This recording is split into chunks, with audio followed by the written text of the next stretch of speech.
xam nga projet Pastef ba nu nekkee ci opposition bi am na ay chroniqueurs yoo xam ni dañ doon dem ci plateau bi di défendre projet bi ñooñu kenn daanu leen fay xaalis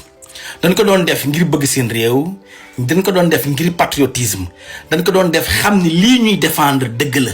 te dañ ko doon def ngir projet bi jàll leer na mi am na sax chroniqueurs yoo xam ne sax daan nañ ci def seen xaalis contrairement ak opposition bii fi nekk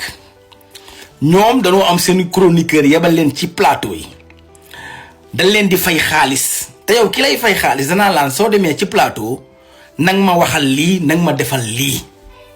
boo seetloo sax seeni chroniqueur da leen di joxandoo ay éléments de langage da ngay gis sax benn instant ñëpp ay waxandoo benn wax xam nga tey mun nañ ñëw par exemple wax ci aéroport xam nga wala ñu jël ndox mi Cheikh Tidiane Dièye wala ñu jël port xam nga Waly Diouf Bodiang Azer fii wala noonu la leen di def bu nu gàddoo benn affaire gis ni loolu doxul ñu joxaat leen leneen. léegi nag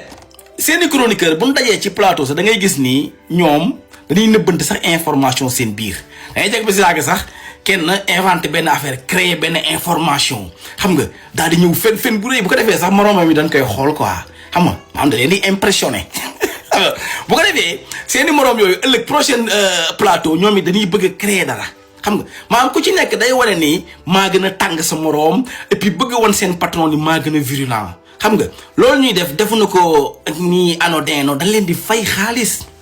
xam nañ ni ñoom dañ leen yebal ci plateau yi pour ñu désinformer pour lan ñuy manipuler xam nga pour ñuy diaboliser donte xam nañ ni sax régime bi day def ay réalisation yooyu yëpp seen yoon nekku ci moo tax ñoom ñépp dañuy am problème ak justice donte sax ku ci am problème danaan sonko yoonu sonko nekku ci yoonu jomaay nekku ci mais ñoom ñépp dinañ am problème waaw gis nga Ardo Gningue ban ko condamné sursis 2 ans moom bëgg na ñëw ci plateau yi de mais ñi leen doon yebal ci plateau yi danaa kaan toogal yow mënatoo dem plateau parce que yow mënatoo am benn extrémité bu wax lu gën a kawe la nga waxoon sinon da ngay duggi kaso xam nga moo tax ñoom génne nañ ko ci course bi bu dem toog waaw non bu ñëwee ci plateau bu waxee lu gën a garaaw la mu waxoon wala muy wax yenn garaaw yi sursis la am dañ koy yóbbuwaat boo seetloo Badara Gadiaga confrontation bi mu defoon ak Amadou Ba bu Pastef ba wax fa wax yu ñaaw jàll ci Ousmane Sonko wax ko wax yu ñaaw loolu dafa dem ba dafa sës si miir bi maanaam bal yu mu amoon da ko dóor fi ne boo seetloo sax après da ngay gis ni dafa xaw a loowu xam nga lu tax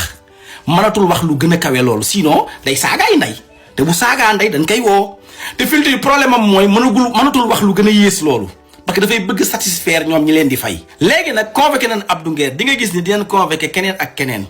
parce que